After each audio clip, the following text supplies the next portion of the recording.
You've been waiting nearly 13 years, but the podcast has gone the distance. We have launched our podcast merchandise store, www.aashop.info. T-shirts, hoodies, mugs, stickers, and more, nearly at cost, because we want you to spread the word, not empty your pockets. So help spread the word that you're an anime addict and get yourself some Anime Addicts merch over at www.aashop.info. That's www.aashop.info.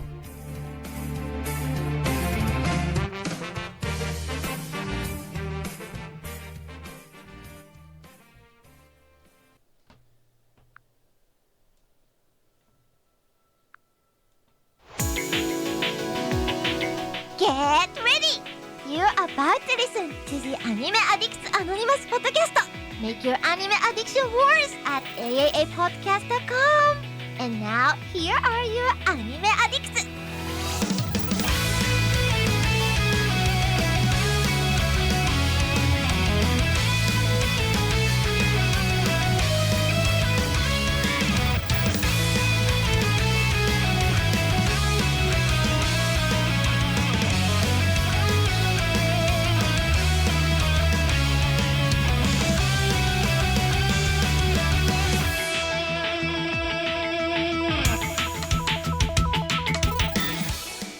Man, what a good hibernation that was. Welcome to a new episode in a new year to review new shows with the same old host that you know and put up with. My name is Mason, and I look forward to spending another crazy year with my two co-hosts, as always, at the helm of production and your allegiances, President Mitsugi. How's it going, my friend? Oh, it's a black cherry back. Monster. That's right, ultra. First monster of the new year. That's right, ultra The black, best baby. monster of the new year. It's ultra black. I like my monster like I like my. Well, anyway, glad to be here, guys. And putting up with his shenanigans by putting down jelly beans, we have Caroline.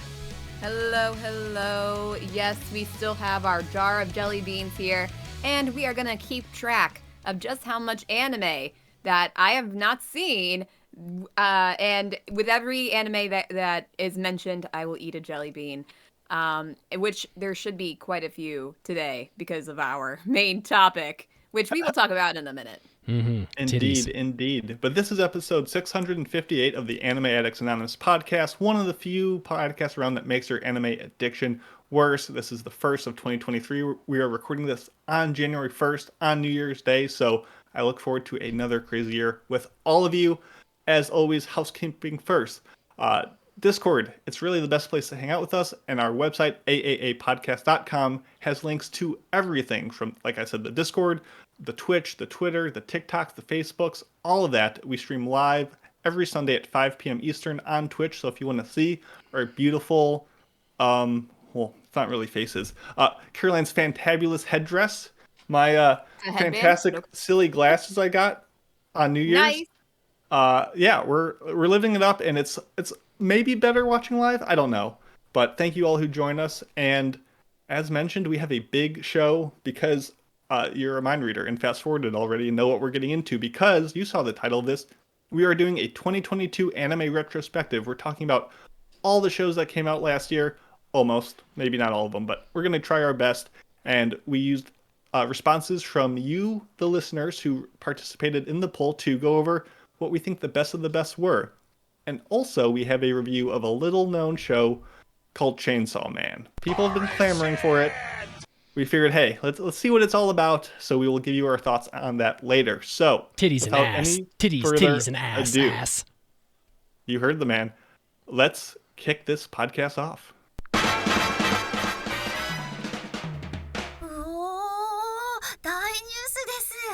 It's time for big news of the week. Caroline is really tough. If I had said titties and ass, titties and ass 6 months ago, she would have eaten jelly beans. Not a single bean. I am just keeping perspective here. Oh, 'Cause I wow. imagine there's gonna be some more jelly bean worthy things said later on. Perhaps. Any resolutions this year that is influencing this, or just general? You don't want to start off too soon. Oh, wow. Yeah, I feel like I should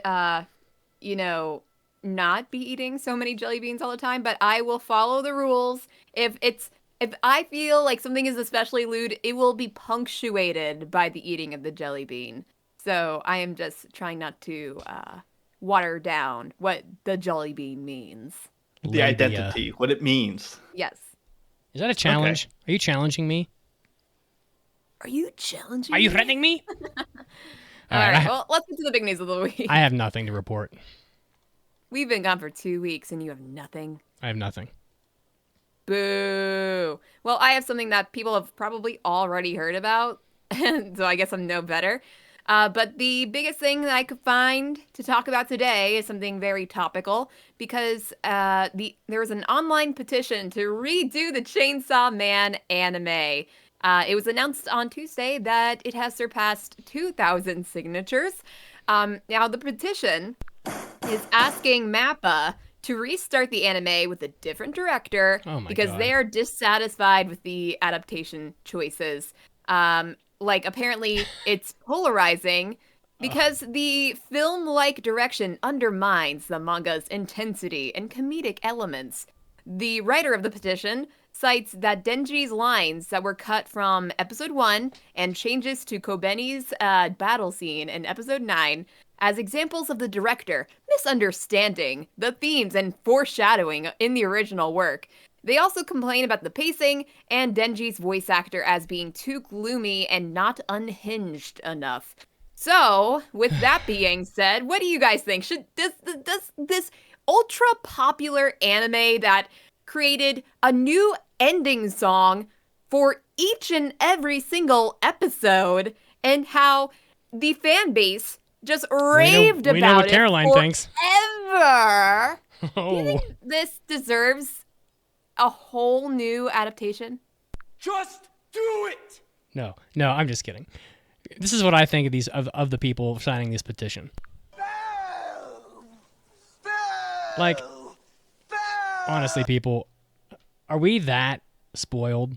Honestly, like, There are so many anime that have been waiting for a long time that deserve a remake because of how crappy they got. I know And 2,000 you want people this that brand new show that looks and sounds good to get a whole new show right now? I know 2,000 people that need to go out and get some fucking jobs. That's what I think. I think y'all spend too much time, like, pulling out your pee-pee to the paused image of Power in a cow bikini in the OP, and spend too much time, getting paper cuts on your manga. And you need to get a little more time having your boss at work scream at your sorry ass, because this is a little. I know this isn't Come on now. a Chainsaw Man podcast, and we will be talking about it later, so I don't want to get too into it now. I will say a couple things. One, Chainsaw Man's not the first show to have a different ending for every episode, but that aside, as someone who has read the manga, yes, the moments of this petition, their claims aren't incorrect. There's certain things that the manga inherently does better that the anime doesn't succeed on, but it is still a phenomenal adaptation for the most part, and in no way deserving even the consideration of a remake. So this is, quite frankly, a little silly. I get that they're passionate. I get you want the best of the best, and you want your favorite manga ever to be represented in the best way, but you're splitting hairs over what is a pretty good show. So You're spoiled. they're spoiled. It's like getting everything you want, except there's a little bit of anchovy touching your pizza, and you're like, oh, it's all ruined now. That is exactly what it is. This is people that cannot stand their food touching each other and will not eat it otherwise. I've known people like that, and I think it's really, really bizarre. Like, just eat your. Are you unable to eat like soup? Can you not eat shepherd's pie? Like, how sad. But anyway, yeah, it's a little much. And Anyway, I'll be putting that image of Power in the on the Twitch for you, because I mean I know y'all want it, and you know what, I want it too. So Yeah. All Oh right. my goodness. Anyway, I don't have any big news either, except for the fact I know that you skipped through the intro because you're so excited to hear our thoughts.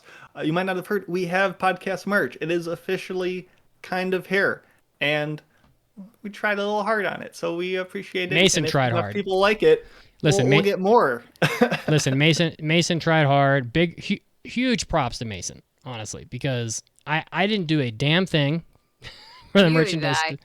Mason just kind of put his big dick on the table and said, "I'm gonna fucking do it," and then he did it. And now we have a merchant. You know what? I lied. I did buy the domain. It took like 8 minutes. So, See? Team effort. but big credit to Mason. Anyway, check it out. I know someone has been asking, but if not, if you're like, oh, I don't care about wearing stuff, I don't want to hide my power level, I can't have that out and about, you can still support us in all sorts of ways. Leaving reviews, the Amazon affiliates link, Yeah. and subscribing to that juicy bonus content, that hentai Oh. after party, all that good stuff. Yeah. Anyway, Shill O'Clock is over. We have big stuff to talk about today, and that is mainly, I think, the 2022 anime retrospective. Did you give him the link for the shop?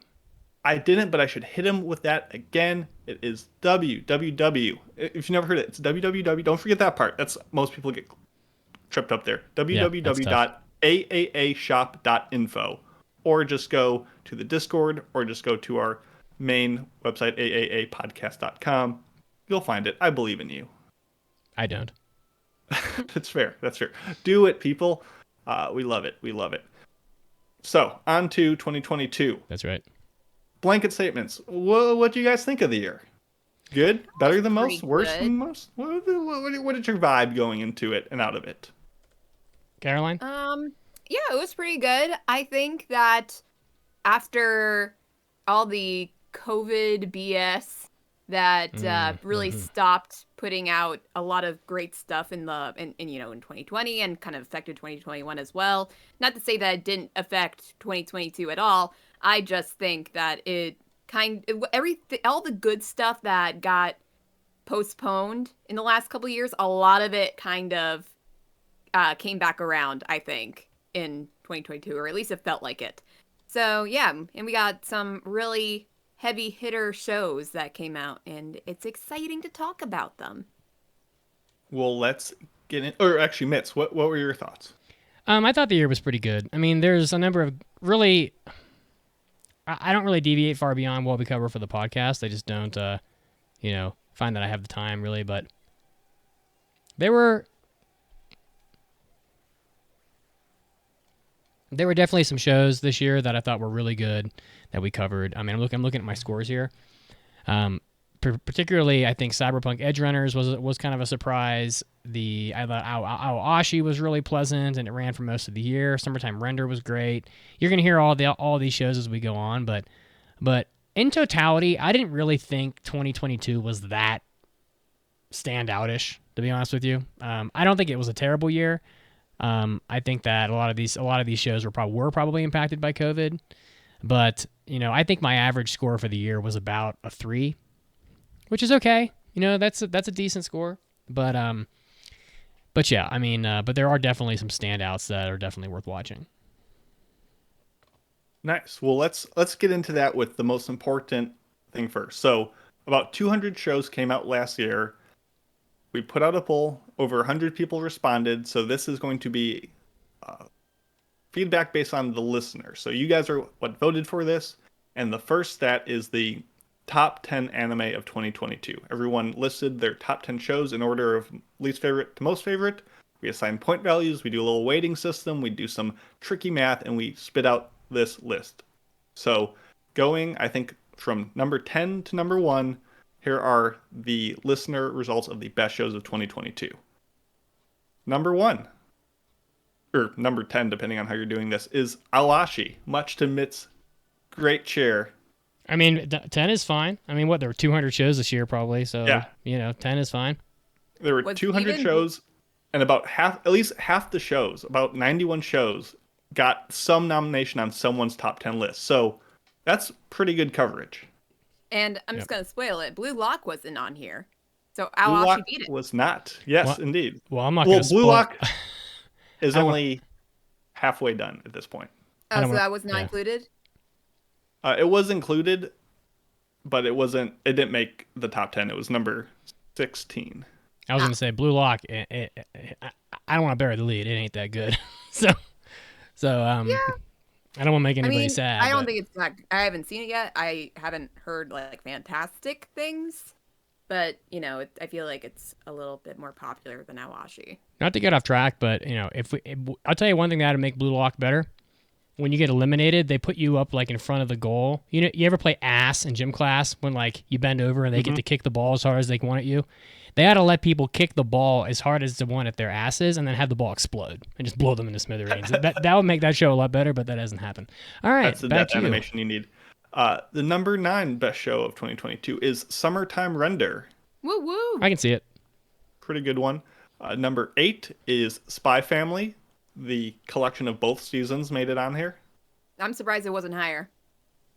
It was one of the highest, like it got one of the most amount of votes. It was number 3rd most amount of votes, but a lot of people just didn't have it in their top of their list, so that's what dropped it down.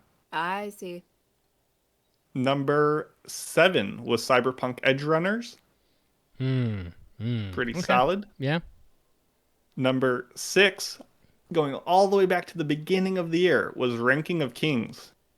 I'm glad that its popularity carried over through the year.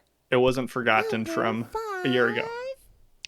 We have a show we are reviewing next week, so we're not going to talk about it too much right now, but Bocchi the Rock. Anybody surprised? I mean, I have never. It's been a while since, other than Chainsaw Man, been a while since I've heard so many people talk about an anime to have it only get 5th. I kind of Yep, thought it'd be higher. Pretty good, but it's tricky because a lot of this you can say, oh, it's recency bias. It just came out. It's fresh in people's head. But also there's a lot of people who it just came out, maybe haven't watched it yet, which there's always a grain of salt with all these numbers, but 5 is very respectable, especially for a show like that. Number 4, we have, if you're going to do the drop. Number 4. Made in Abyss, the golden city of the scorching sun. I just don't get it. I don't get Made in Abyss. I don't, but it's okay. I'm kind of surprised that it's up that high. Like, Made in Abyss is really popular, but I don't think that a lot of buzz was going around for the 2nd season this year. Mm-hmm. Yeah, it was surprising, but the people still love it, at least for what it does well. Number 3. Mob Psycho 100 Season 3. I did hear this was good. I didn't watch it, but Similarly, I'm kind of surprised because as much as I freaking love Mob Psycho, and I've read it, but I have not. I've read to the end, but I haven't seen the 3rd season yet.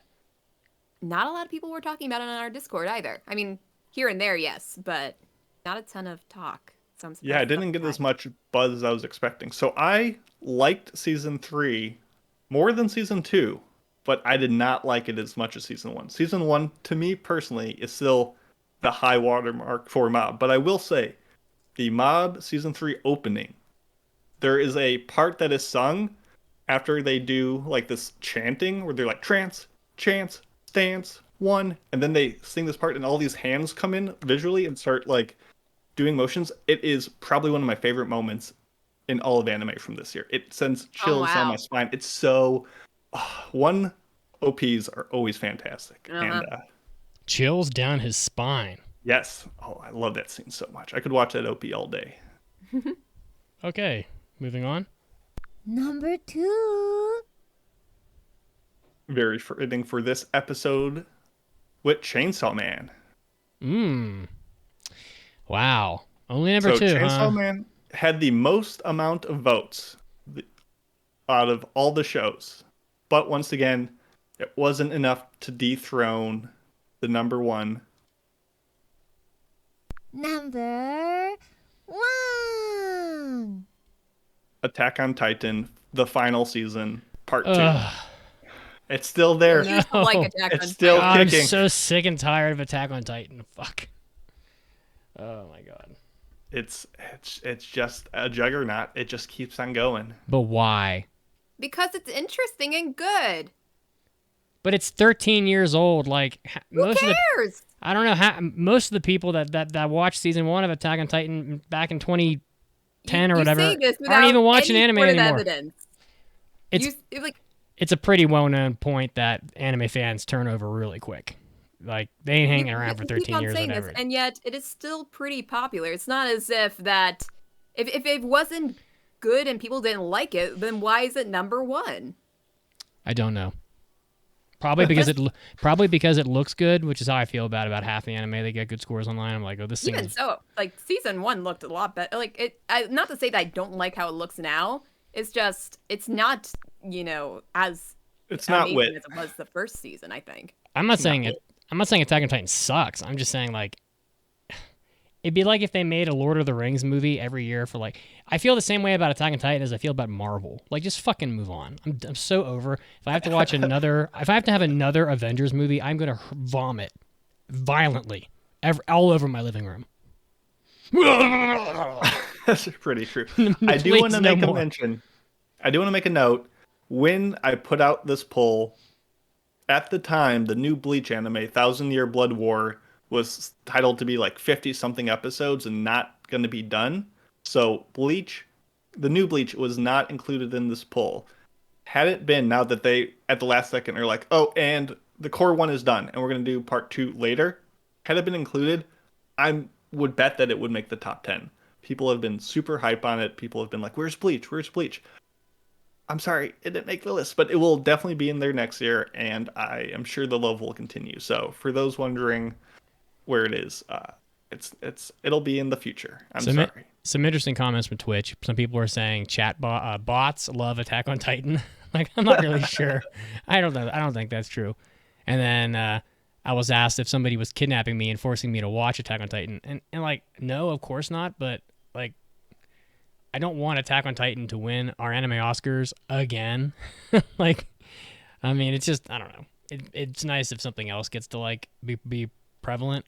And I'm going to be bored if Attack on Titan wins our anime Oscars, but it might. I mean, it's kind of funny because, I mean, the 3 of us have done our nominations already, and none of us have chose Attack on Titan for anything. So, I mean, not to say that it won't be nominated by somebody else. It definitely will be, yeah. But, yeah, I think it has really good competition this year, even if it was ranked pretty highly on that poll.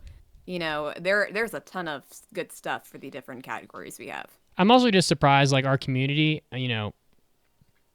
I've been on the Discord a lot in the last 2 weeks, too much, because I start a ton of shit. But like, honestly, I don't ever hear anybody talk about Attack on Titan. It's mostly Bochi or Chainsaw Man or whatever we're reviewing for the podcast. And I rarely hear it come up. So I guess I just wasn't aware that it was that popular with our community. But maybe that's just a given at this point. But I think it's because it was from winter, kind of. Whenever it is around, and it's been around as you say it for a while.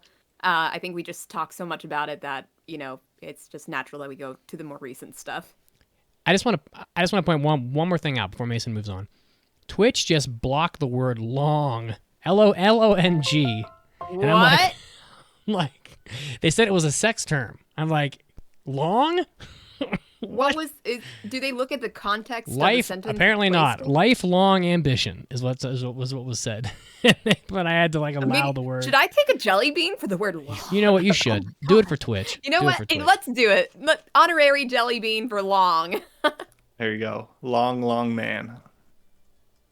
I think we should jump ahead to the best season of anime, not the best season, just in your opinion. These are always interesting. It's essentially what grouping of shows of the 4 anime seasons we thought was the best.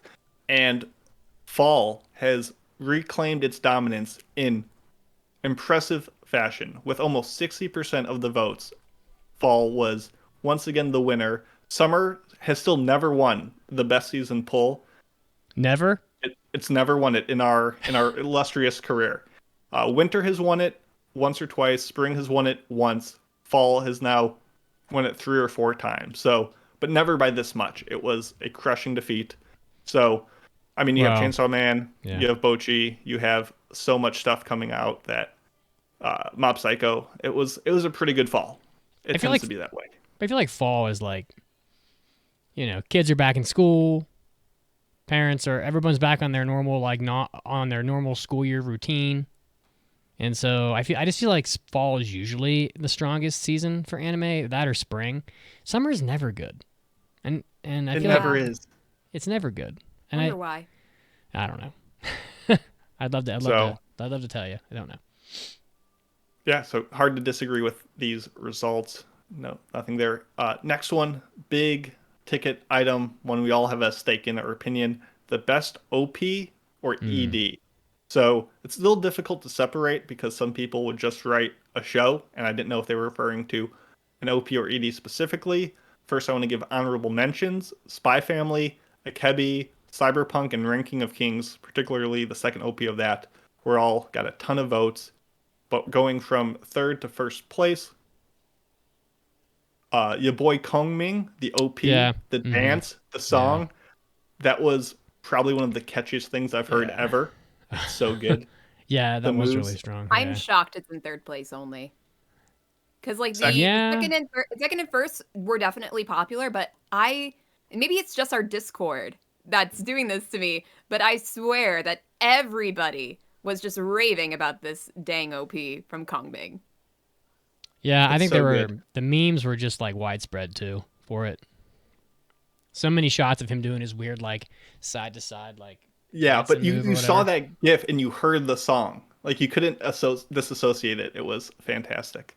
I think what put the number 2 and number 1 shows above it is because it wasn't just the OP that was strong, it was the OP and the ED. The second place is Call of the Night. Fantastic opening and ending. And number 1, once again, we're not a Chainsaw Man podcast, but number 1 was Chainsaw Man. I mean, you had 12 different EDs that were all pretty solid. And I think we actually have a Discord poll right now ranking the top EDs from that show. And I'll probably ask during the review each of our opinions on those, but those were pretty fun. Yeah, I wish I went and rewatched them and kind of decided which ones were my favorite, because I definitely had ones I liked more than others, but I can't remember which ones they are. Yeah, they were pretty good. Like even the worst ED would have been a pretty good ED anywhere else. So Yeah. we'll get to that. All right, what else? Next up, we have Best Movie. This is always a very strange category because I feel like a lot of people don't watch movies, or if they do, they watch one or two. Yeah, it's true. Nonetheless, it's still fun. In third place, we have a tie between a mainstream and a more oddball movie, and it is Jujutsu Kaisen 0 and Inu O. And I want to give a shout out to the person who put a little comment in who wrote, Inu O, I was lucky enough to watch it in the cinema seat behind the director, Masaki Yuasa, and got to witness him dancing subtly to himself in his seat. A visceral, joyous, psychedelic trip, which is a great way to put it. I wish I could have been sitting behind Yuasa to watch it, and it is probably personally my favorite movie of the year as someone who watches way too damn many of them. Wow, that's a great experience that person got to have. Yeah. I'm kind of, I mean, I guess there's not that many movies probably that are worth nominating for a category like this, but something tells me Inu was probably a better movie than Jujutsu Kaisen 0. I saw that in theaters, and it was okay, but like, I mean, I didn't think it was that good. I mean, that was a pretty average movie, so to be on like the third place out of all movies kind of surprises me, but maybe the popularity of the franchise is carrying that a little bit, but... Yeah, that's kind of how it tends to go, but it's nonetheless fun to talk about. Number 2 absolutely surprised me. We have the Quintessential Quintuplets movie, a show that I've watched maybe 2 episodes of, period, so I have no opinions on this movie, but good for it and its fans. I guess people vibe with it. I saw the first season, and it was Okay. pretty good. And then I saw the first episode of the second season, where I see that they changed the eye color of the main character, and I could not go back. Nothing is more sacred He than eye looks color. too different. Okay, you gave him blue eyes, but then you decide to actually be accurate to what apparently his eye color is supposed to be in the manga, and they made him gold, and it just, I don't like how it looks. He got used to it. Yeah, that's probably not the only reason why I didn't continue it. I might even still continue it because I do want to know what the end is to this silly plot. But yeah, it's not a bad show. Well, now that Especially you know if the you movie is are beloved. partial to harems. There you go. And number one, a close call actually, but still number one, we have One Piece film Red. Came out a couple months ago in the US, and it's a big, popular shonen franchise. Of course it's going to get number one, so good for One Piece. I'm surprised that the Dragon Ball superhero movie didn't make up the top 3. I mean, It was in 5th place, I believe. 4th or 5th place. I mean, it definitely had more sales than any of the other movies in the U.S. I just checked. So maybe that doesn't matter, but it seems like more people watched it in theaters, at least. Maybe theaters don't matter worth a dick, but I don't know. Okay. Is what it is. The people have spoken. Yes. And Suzume has technically come out in Japan, but it hasn't come out here. But no one has seen it, so watch it and vote for it next year. I can't wait. If you want. I can't wait for it to come but out. watch other movies, people. Movies are good. Movies are... They deserve more love. All right, time for some serious entries. Uh-oh. Let's jump to... Let's jump to the most important, Hit which me is hard. Best Waifu of 2022. Wait a minute, what about Comfiest? We'll do that after the waifu and husband. You're looking so fine. People know what they want, and they want the waifus. Titties. Normally, we just do 3 places, but because there was a tie and people want to hear about it, we're going to do 4. So in 4th place for Best Waifu, we have a tie between 2 characters with only one name. We have Power from Chainsaw Man and Lucy from Cyberpunk Edge Runners. We have Cartman and... Manic Pixie Dream Girl. Manic Pixie... Yeah, exactly. One of them will... They'll both cut you while you're sleeping. For sure. Mm-hmm. Yeah. There's no doubt about that. I just made that. By the way, I just made Lucy's that. much better than Power. I'm just gonna say it. I don't see Power's appeal. I mean, I'll just say I don't have Lucy as my wallpaper background right now on my computer. Me neither. I mean, Lucy's not my favorite, but I can see her appeal far more than Power's. She's green. She's pale. No, she's green. She looks like something from a Saturday morning cartoon edition of the Munsters. Anyway, I'm not a Lucy fan.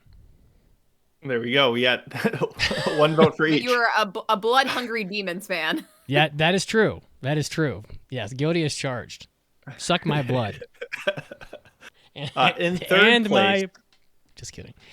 All right. In 3rd place, a show that I did not watch, but you guys reviewed without me, is Chisato Nishikigi from Lycoris Recoil. I am floored. Are you sealing to Caroline? What's your opinion? I mean, not to say that I remember a ton from Lycoris Recoil, because it was good at the time, but it wasn't really memorable for me.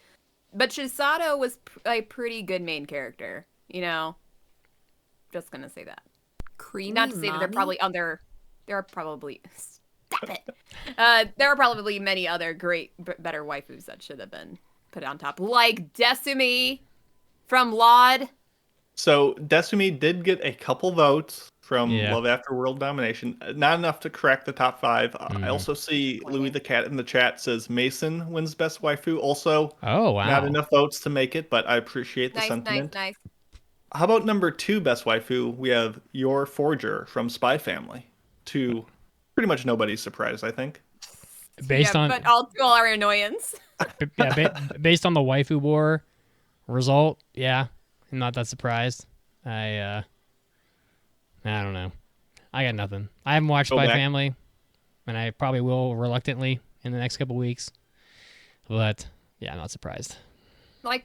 Yor is fine, but I think people put her as a waifu more due to their imagination and not necessarily what they actually see in the anime.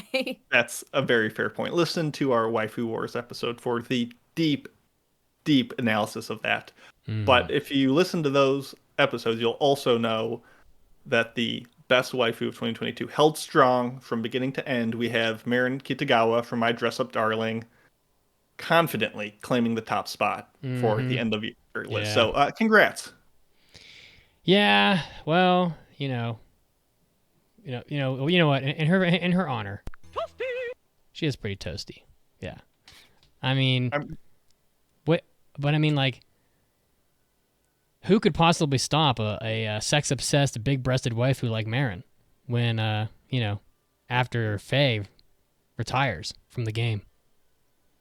When a legend retires.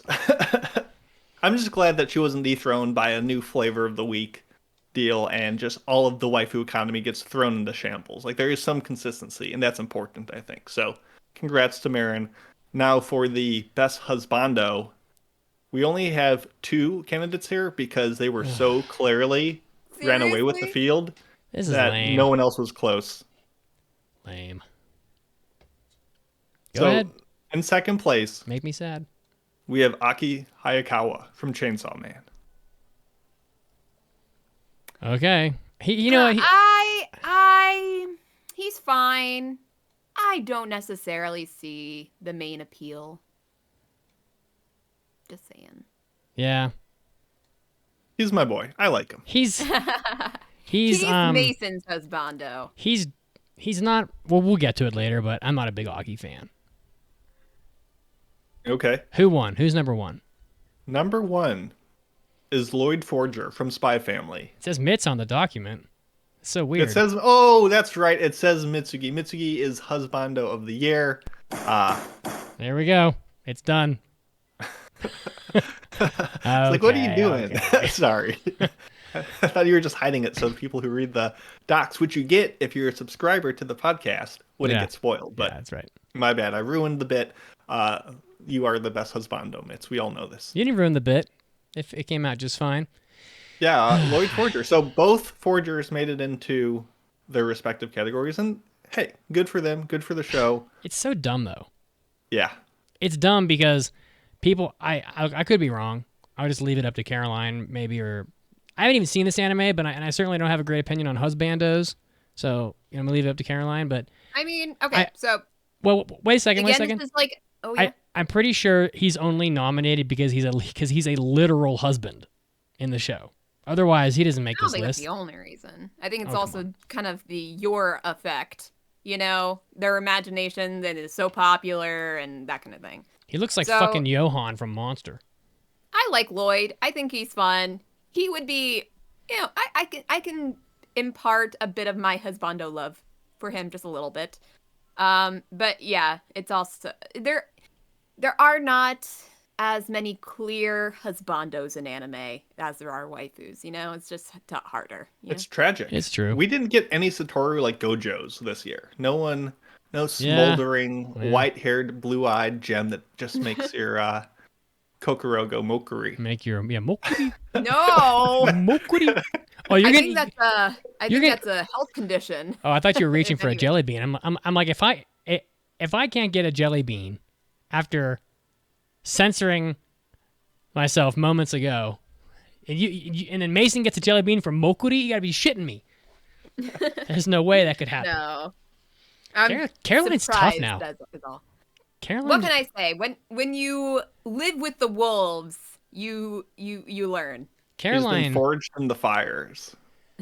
I think Caroline spent the last 48 hours watching hentai to prepare for this episode. She's like, nothing can No, phase I mean, me. I've seen it Far all. too busy.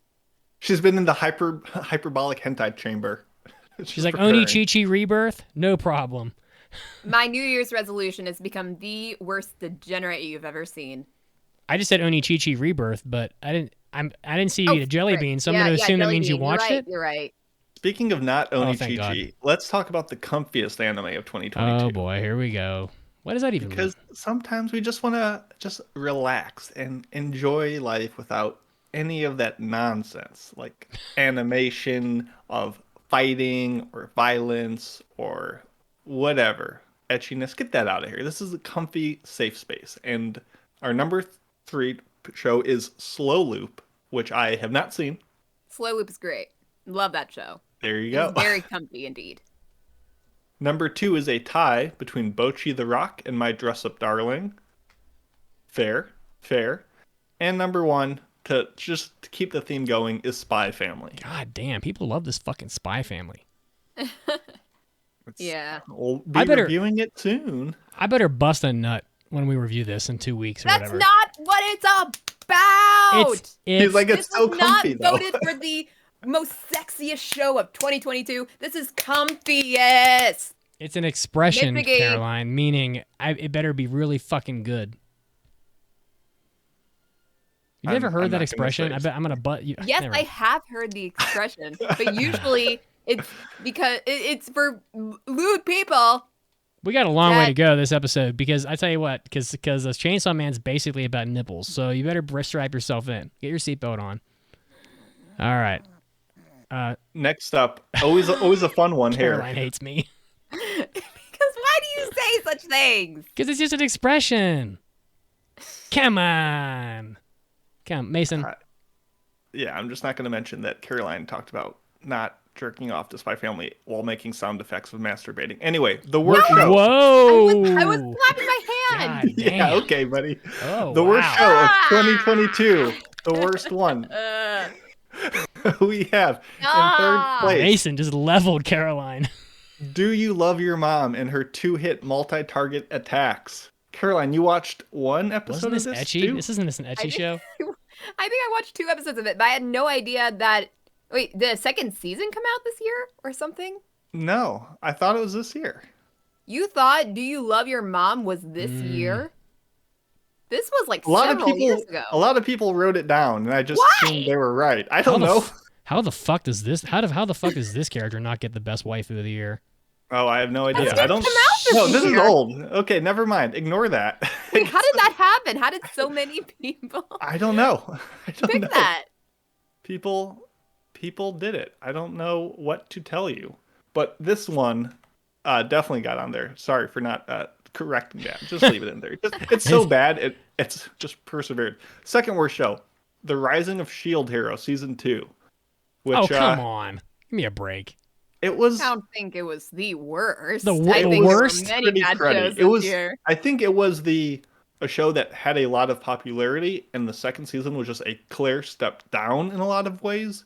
And because of that, you had more people watching it who were disappointed, who didn't like it. Not all did people search out the worst of the worst, like some of us. What about Genius Prince? What about Black Holy Summoner? shit! What about Black Harem Summoner Labyrinth? was like number What 5. about Platinum End? There's a lot of bad anime. What about Platinum Birdie End, Wing?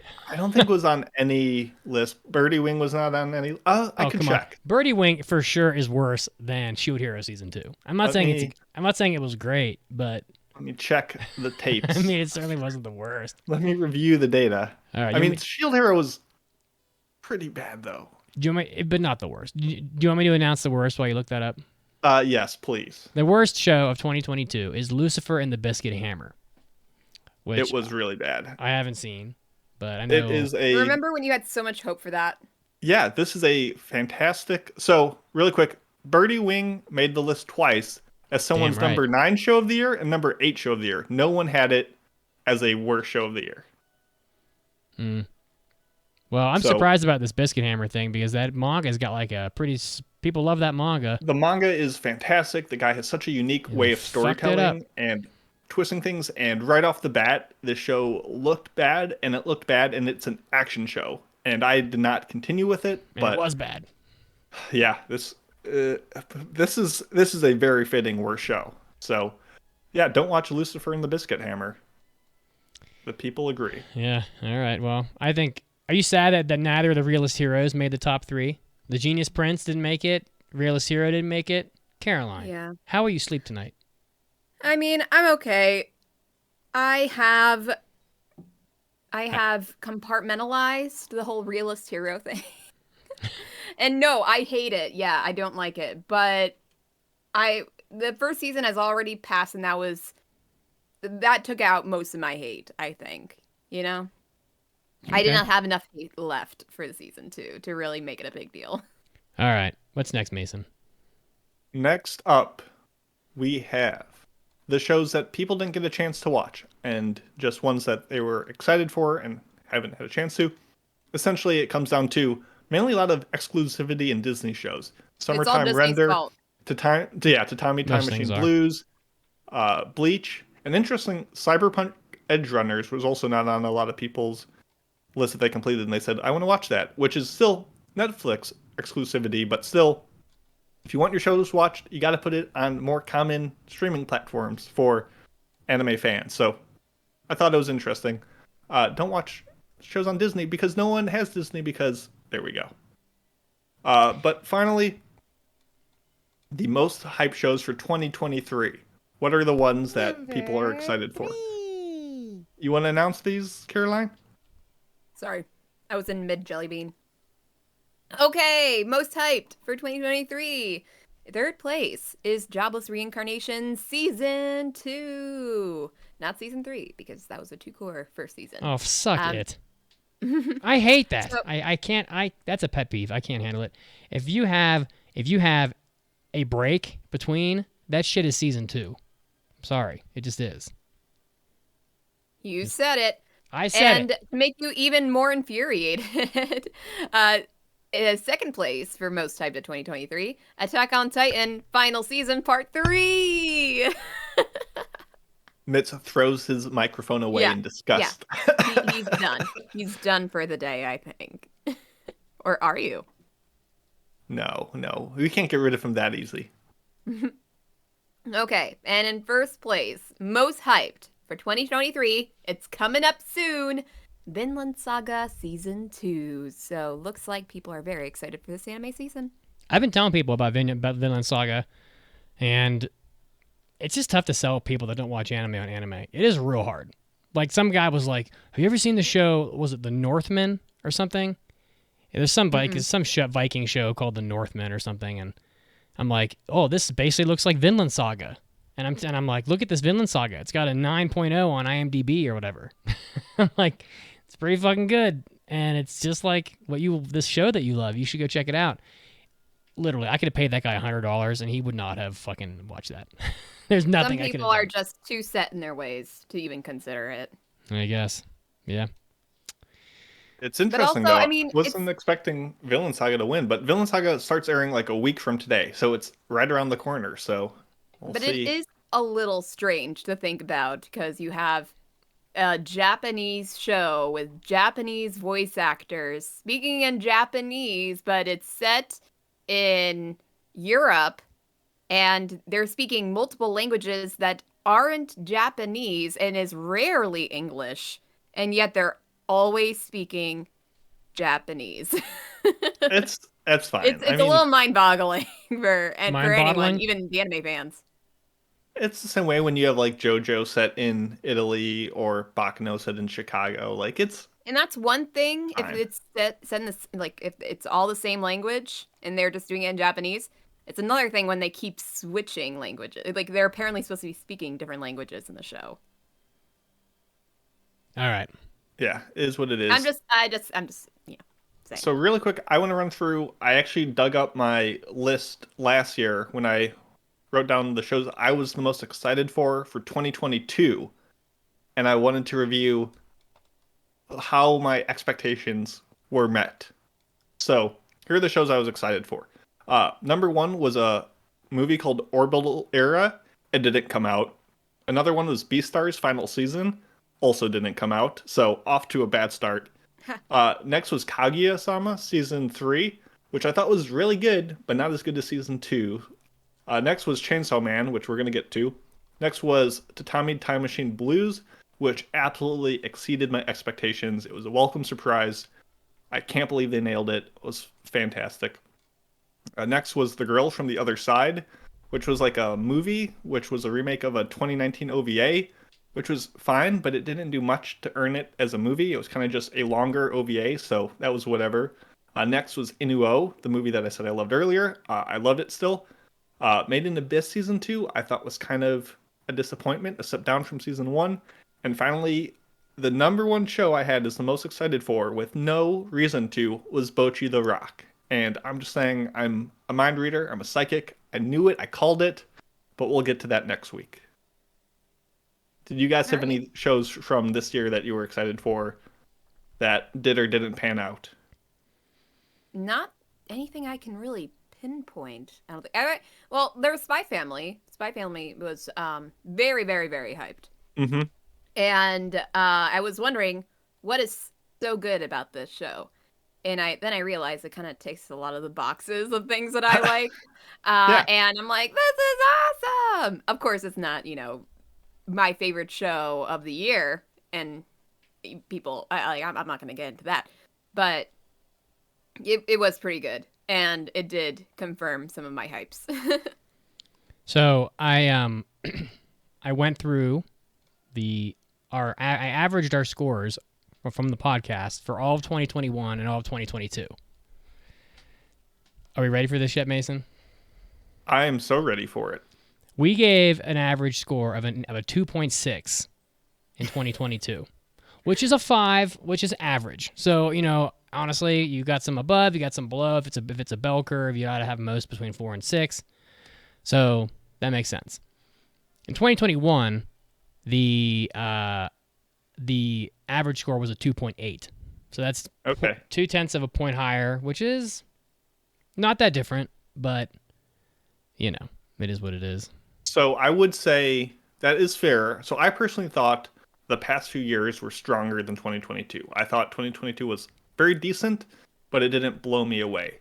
That said, we still have not reviewed some of the biggest shows from fall, such as Bocchi, such as Chainsaw Man. So those numbers aren't on the list yet. Also, I haven't seen Akiba Maid War. I haven't seen the new Gundam Witch from Mercury. I haven't seen Do It Yourself. So there's a lot of shows that are still out there that I think I'll enjoy in addition to all that other stuff. So 2022 still has a little juice in the tank. We'll still do those reviews. And really, the big thing to take away from all this is people have different tastes, and vote in the Oscars, because that's the big award show we do where we run through everyone's favorites, and that's a good time. So this is just a teaser to that.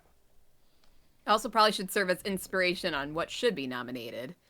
But regardless, we've already made our nominations. So, well, us three anyway. So with that being said, shall we get to our in-show weekly trivia question? Let's do it. We have 2 questions for your pleasure. And the first question is, in Chainsaw Man, what flavor and brand of candy is Denji's first indirect kiss? And the second question, what characters are Power based on, the character Power? And you can think on that, give us the answer, and give yourself a pat on the back if you get it right after the news break.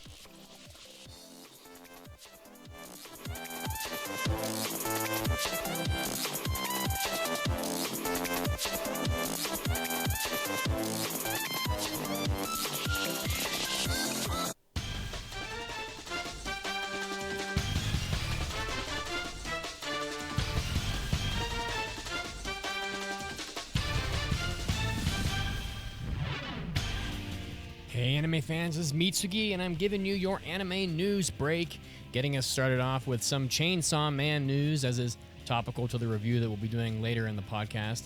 There is an online petition to, quote, redo the Chainsaw Man anime. It has 2,000 signatures so far, and the petition asks production studio MAPPA to restart the anime with a different director due to dissatisfaction with adaptation choices. According to the petition, the anime is polarizing because the film-like direction undermines the manga's intensity and comedic elements. The writer also cites that Denji's lines that were cut from episode 1 and changes to Kobeni's battle scene in episode 9 are examples of the misunderstanding of the themes and foreshadowing in the original work. So, pretty interesting. People love to complain, and they are certainly complaining about Chainsaw Man in this petition. Next up, another hot current anime, Bleach Seinen Kessen Hen, which is now, as we know, the greatest anime ever made, is getting a second part in the summer of 2023. So it's going to come out in July on TV Tokyo. Of course, the first part was produced by Studio Pierrot, began on October 11th, and it's been on Hulu simulcasting in the United States, and Disney Plus has been streaming the anime internationally. If you're a big fan of Bleach, the second half of what I guess is the last season is coming out in July of 2023. Next up, Bocchi the Rock, the Kesoku band that tops the weekly Billboard Japan download album chart. So there is a fictional band called Kesoku that has an album from the anime Bocchi the Rock, and it soared to the top of Japan's weekly chart for the most downloaded album, just emphasizing how popular Bocchi the Rock is. The album includes the songs from the anime Guitar, Solitude, and the Blue Planet, Seishun Complex, Distortion, and more. So good on Bocchi and a very popular anime with apparently some good music. Next up, and lastly in the news this week, there is a new anime, an original anime titled Turkey, simply just Turkey, that's going to be coming out. The studio is Bakken Record. There's not really a whole lot about this known yet, but the production studio is Pony Canyon. They're doing the music production rather. Character design, Aidi Takegawa of Carol and Tuesday, and the script is done by Naomi Hiruta. So really just looks like a weird anime. I don't know. Turkey. If you like turkeys, check out the anime Turkey coming out from Bakken Record. This is Mitsuki, and this was your anime news break. And now, time to get back to the podcast.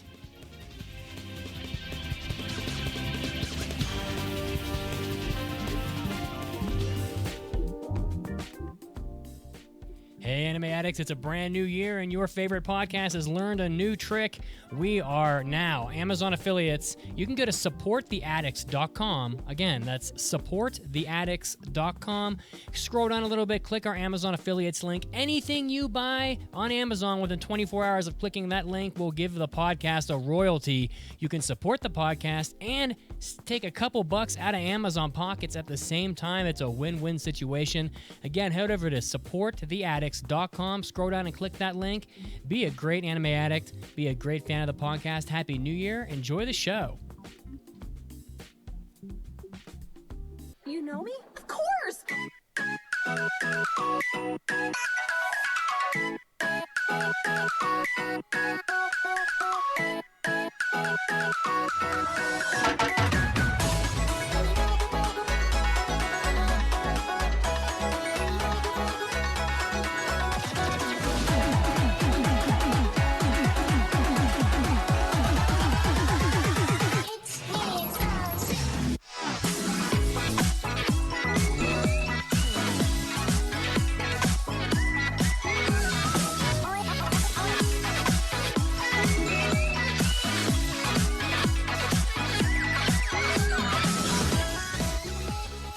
Welcome back to the podcast.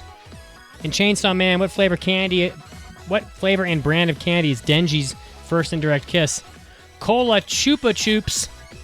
It's pretty shitty, like D-tier candy. And also in Chainsaw Man, what characters are Power based on? Cartman and Walter Sobchak from The Big Lebowski. Saw that earlier in the week. Pretty interesting. All right, guys. Well, we are going to skip a couple segments here that we normally do and go right to mailbags because I think we want to leave plenty of time for Chainsaw Man. It's time for an almighty anime mailbag. Anime. Mailbag. I forgot to dance. I'm so sorry. Welcome to Nathan, how dare Mailbags, where you can go to AAApodcast.com, click on the thing at the top that says Mailbag, and guess what? That's where you leave your mailbags, and we'll answer just about everything. We got 2 of them today. The first comes from Raggedy Doctor, and he writes, "Hey AAA, anime is not exactly known for having good endings. Many shows have rushed conclusions or never get finished, allowing room for sequels that never come. With that in mind, I wanted to celebrate those shows that actually have a proper ending and ask what do you think are the best series finale in anime history?" Mitsuki, what do you got for us? I think it's the Rurouni Kenshin Tsuyoku-hen or Trust and Betrayal OVA. It just ends in a very solemn, powerful moment, and I don't want to give the moment because it'll spoil a lot of the movie, but it's kind of like a tear-jerking ending, and to what is honestly probably a masterpiece OVA, the Trust and Betrayal OVA from Samurai X. So yeah, that's my answer. Pretty good. Caroline? No, actually, this was pretty hard because when I looked back into my list, a lot of shows I thought were good endings, but there was always something that I wasn't all that happy with. Like it didn't reach the satisfaction that I would have wanted. Like, oh, that could have been a little bit different, or this could have happened and would have been a little bit better. And anything else had not gotten a proper anime ending. It might have gotten a couple seasons, and there might be more to the manga, but it didn't finish everything up. So I couldn't really think of an answer that's worthy of saying this is the best series finale in anime history. So my answer would not claim that to be true.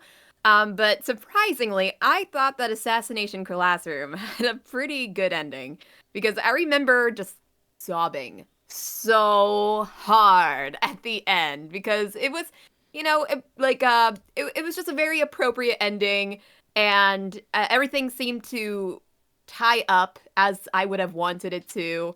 And as surprising as it seems, like I've talked about a lot of other great shows, but this was, I felt, the most appropriate answer for me. Yeah, that's a pretty good ending. It's solid. You wouldn't expect that from a show that No, starts off yeah. with the big yellow tentacle man. I think the main thing here is that a lot of my favorite shows just, it has not gotten to the ending yet. Okay, that's fair. Yeah. See, on the other hand, all my favorite shows like Ping Pong and Tatami have like phenomenal endings, and I know people are sick of me talking about it, so I mix it up. I would say all of Nisio Isen's anime adaptations have fantastic endings. You have Kubikiri Cycle, you have Ori Monogatari, and you also have, speaking of shows that have a different ending song for every ending, Katanagatari has a very divisive but fantastic ending in my opinion. So all his stuff are, if it ends with Gatari, it's probably a good ending. Just know that. And next up, we have another question. This comes from Lady Emery, and this is a much more important question. Yeah. So if Caroline likes koi fish, and Mason likes crabs, all hail carcinization, what is Mitsugi's favorite aquatic animal? Love you all. Thanks again for all you do. If I'm in an aquarium, I like jellyfish. I can stand there and look at the jellyfish forever. They're usually brightly colored. They just mesmerizingly kind of float around. You know, they're pretty neat. But in the wild, I like dolphins and octopus. They're pretty cool. So I'm gonna go with that. Mitsugi, a lot of times I think, inherently see the world differently. I think we bicker sometimes. We have just fundamental differences in our perception of things. And you're still my guy. I still love you, but sometimes I disagree. In this case, in important questions like this, 100% S tier answer. That's a phenomenal. Yeah. I love all your yeah. picks. That's amazing. That's right. Oh, octopuses, jellyfishes, the way they just float ethereally. Oh, they're so cool. Mason and I And just how agreed. dolphins are Jesus one of Christ. the rare creatures that have sex just for fun. Yeah, Caroline just flipping the script. I love it. I'm giving you the trivia. The fun my facts Mommy? about dolphins. So Stop it! thank you, Lady Marie. Thank you, Raggedy Doctor. And thank you, who I know has burning questions that you're going to submit at aapodcast.com. And real quick, I'm not going to lie, Mason. It's thank God you exist, because sometimes someone has to step in and stop the insufferable prick that is Mitsugi. So, sometimes it's needed. No, it's all good. It's all good. Let's do Lay it. on us. Let's get to it. The review of Chainsaw Man. This is a summer 2022 show. No, this is fall. Who didn't update this? Probably me. This is a fall 2022 show. I passed it on episode 650. It is streaming on Crunchyroll and Hulu. It's owned by Studio Mappa, who needs no introduction. It's based on a manga. The synopsis is that Benji is a devil hunter, but he's a lovable and beaten down boy. He's dealing with the debt his father left behind, and he's just scraping away this meager life, repaying this debt by harvesting devil corpses with his devil dog, Pochita. He's And not dreaming... the really delicious Hostess Treats devil dog, unfortunately. Yeah, I love Pochita. He's dreaming of jammed breads, and all he wants is to live a normal life. And he is one day powered up by his pint-sized, peach-colored, pull-string-infused pooch, and he has to navigate the world of devil hunting. Now, he's maybe part devil because he's now Chainsaw Man. That's the title. Oh my goodness. So he has a contract with his devil dog, and now he's a devil boy. So, or a Chainsaw Man, if you will. Or a chainsaw man, as we say on our Discord. Chainsaw Man. Saw man. I love it. That always makes me laugh. That said, I would say we all knew this had some hype going into it. Caroline, what were your initial expectations? Okay, so I, of course, heard talking about Chainsaw Man for a long time before the anime premiered. It was a little bit of a Spy X Family situation because its reputation preceded itself. I had no idea what Chainsaw Man was about, except it was a character that had a chainsaw on his head and chainsaws for arms, and I'm like, well, I like Doro, and he has swords for arms, so why not? It has a lot of hype going into it, so I'm like wondering what is so special about this show, and I was interested to find out. That's it. Nice. And Mitsugi? I just put that picture of Power from the OP up like I promised. It was a little late. I found it. There it is for you. Oh, yeah. I forgot about that. In the cow print. Yes, salute Power. I am on Team Power. I am not on Team Makima. I'm not on Team Himeno. I'm on Team Power, okay? Well, I want you to know that. It's very important. What did I expect? Good, because I do check the scores and stuff. I'm like, what am I walking into here? Oh, it's an 8.8. Okay, probably good. So I expected it to be good. I expected it to be violent. And I expected it to be mostly action. I mean, I had watched already one episode. So, which is fairly indicative of, kind of what you're walking into, sort of. So, yeah, that's what I expected. In 3 words. There we go. For myself, I had read a bit of the manga. I knew what I was getting into. That said, I tried to watch shows right before the review to keep them fresh, which means we were all subject to 12 weeks of people hyping it up on the Discord and just 12 months of hype behind it once it was announced. Like, it was impossible to escape the reputation that this show had. So I knew the manga, I knew the hype going into it, and as the mangaka Fujimoto Tatsuki put it in the anime announcement, the studio that did Dorohedoro and Jujutsu Kaisen is doing the Dorohedoro and Jujutsu Kaisen knockoff that is Chainsaw Man. What else is there to say? We all knew what we were getting into. So, spoiler-free recommendation. Caroline, should people watch Chainsaw Man? I think by most people hearing about Chainsaw Man, it's kind of easily recommendable because of how many people freaking love this show. So there's a good chance that you will like it too. If you are not one for blood, don't watch it. If you have a fear of chainsaws, don't watch it. If you cannot handle, I guess, a bit of fan service and a bit and a lot of references to sex, don't watch it. But other than that, I think it's pretty easily recommendable because, again, so many people love this show. All those people can't be wrong, right? So it's got to be good. Mitsugi, do you recommend it? I've been replaced by Power on the Twitch now. It is now my image. You've achieved your final form. I have evolved. This has been an upgrade. Yeah, it definitely would be. I would think. So it's recommendable to the right person. I mean, it's kind of hard to look past the fact that there's so much sexual content in this anime. So, and there's also a ton of blood and gore, like intestines coming out and stuff. So, like, I mean, you got to kind of literally got chainsawed in half. Yeah, it's like you got to have the right kind of person. I mean, if I. Not everybody can handle those things. So, but if you know the person and you think they can handle, or maybe you don't, or maybe you know them and they can handle it and you just don't like them. You could always do that too. I think mostly this anime looks good and has a lot of the it factor. As they say, it's kind of hard to put your finger on it, but like you just know something is good. Like Cowboy Bebop has the it factor. I think it moves well. It sounds good. It has some interesting characters, but through 12 episodes of the anime, I find the story to be your pretty standard, shallow shonen plotline. So, it's not like changing the world in any way. I think it settles for high visuals and action, but kind of lacks interesting fight choreography in favor of superpowers. I'm never gonna. We were talking on the Discord earlier. Watching Goku fight Master Roshi in the Dragon Ball tournament is way the fuck better than Chainsaw Man, because I'm not interested in some guy snapping his finger and summoning a dog that just one-shots everything, or a snake monster that comes through and just eats something in one bite. Like, it's just not as interesting as watching martial arts, in my opinion.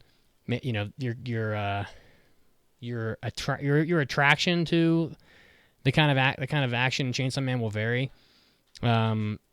So I'll just stop there. I think it's recommendable to the right person. And we'll get to more of the juicy, argumentative plot points in the spoilers. Mason, did you give your recommendation? No, and I think we're all going to agree, but for different reasons. So I would also recommend the show. I like that like its characters, it wears its heart on its sleeve. It's very obvious how the world represents itself with its symbolism, its themes, and its words. Like, getting or understanding the show is not difficult. But I disagree with Mitz. I think there is, as with the manga, an underlying current of depth and finesse behind a lot of things. And out of all the wild powers, all the wild power and violence in the show, like, there is a strong essence and core of humanity that is strong, engaging, and fun. The show just has a nice human touch with a lot of the moods and elements, and it succeeds in a lot of ways. So I would recommend Chainsaw Man, as my co-host said, with assuming you can handle a little bit of violence, a little bit of, adult content. So that said, we all say to watch the show. You probably already have, and if you haven't, you don't care at this point. So let's get to our spoiler-free review of Chainsaw Man. They're just trying to decide how angry they want to be with us. Spoilers Yeah. are coming. Oh my god. Is there anything that anyone really wants to start with? That I they're do. Just I gotta say it. Yeah, Yep. go for it. Do I need a jelly bean for this? No, not yet. I mean, Okay. Lay it on us. yeah, so on the Discord, I have two questions for Caroline. On the Discord earlier in the week, I got all fired up because I don't like when anime fans dislike something in real life and then they go watch anime and they just forgive everything because they don't stick to their guns, or they just forgive things because they like it. And I assumed that an anime that talks about tits and ass every 30 seconds and had probably 25 minutes of sex scenes that never turned into sex, but that was the longest fucking scene ever for not have sex in with Himeno. Was the sexual stuff off-putting, Caroline? I don't think so. It's nothing I've seen before. Here's the thing. So I don't get bothered. Okay, it's not my favorite thing, but I don't get seriously bothered by sex and boobs and butts and things like that. I like it because I'm used to it. I'm an adult. I know this kind of stuff, and it's pretty common in anime. But feet is where we draw the line. Yeah, definitely. but here's the thing. So it's a matter of context as well, because in something like, I don't know, I haven't seen it yet, but probably in that Harem Labyrinth show, it is all about this really annoying and uninteresting main character taking advantage of women, and it just grosses me out a bit. Now, in the show, maybe the women characters are, agreeable to this, but I just don't like it because I can feel like this is just meant for a male Titillation. that likes anime, that is probably watching the same exact episode as I am, and they're just getting off to this. And it doesn't really feel like it's meant to do anything other than make people feel turned on. And it's hard to really describe. I'm not even sure if that's completely accurate. I'm trying to figure it out myself.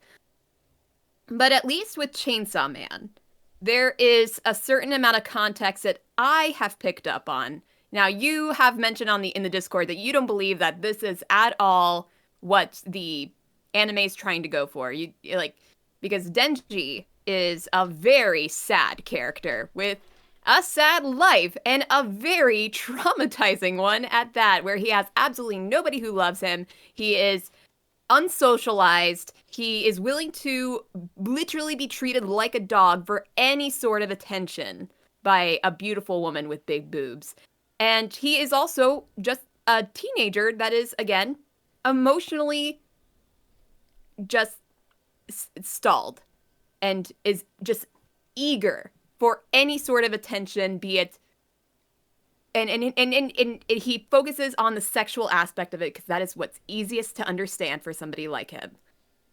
And with that, I feel like that is a very understandable kind of backstory that leads to someone to be very interested in just the primal instinct of boobs, butts, sex. So, all right, thank you. And I just want to say that I don't want you to feel like I'm coming at you. I know it was an interesting conversation, but we are just very different people. I generally feel like you stick to your guns on pretty much everything, but there is a tendency for people to like see things in anime that are just totally unacceptable and just don't mention them because they like a show. So I just want, I was just curious, mostly to the whole crowd, but I did think of you because I know you don't like all the fan service and stuff. Yeah. Can I give a speech, or do you have a second question?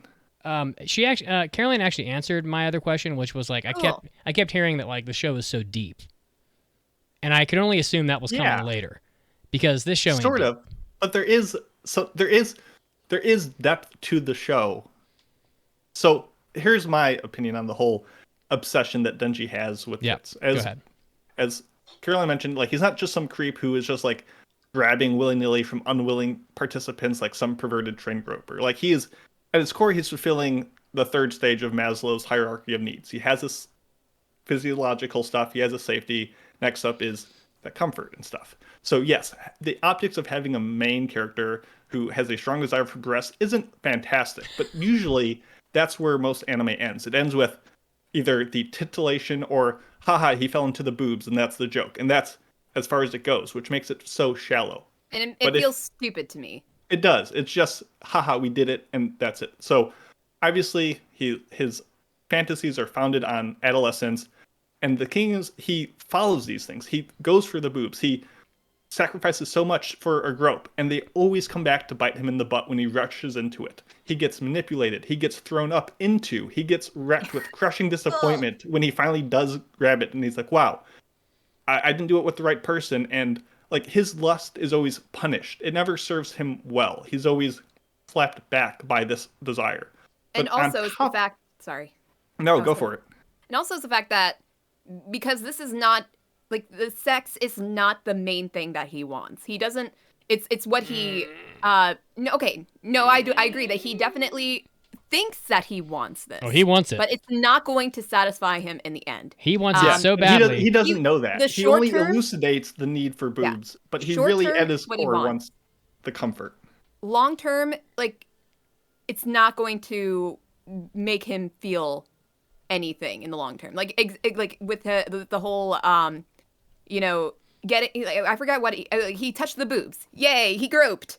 And he realizes how shallow and unrewarding it was. It wasn't, like, it didn't fulfill him. And now he's going on to the next thing. Oh, maybe the kiss will fulfill me, or maybe sex will fulfill me. But once he gets those things, he's going to be a very broken character, even more than he is now. I don't want to talk about the sex the whole time, although I think it is.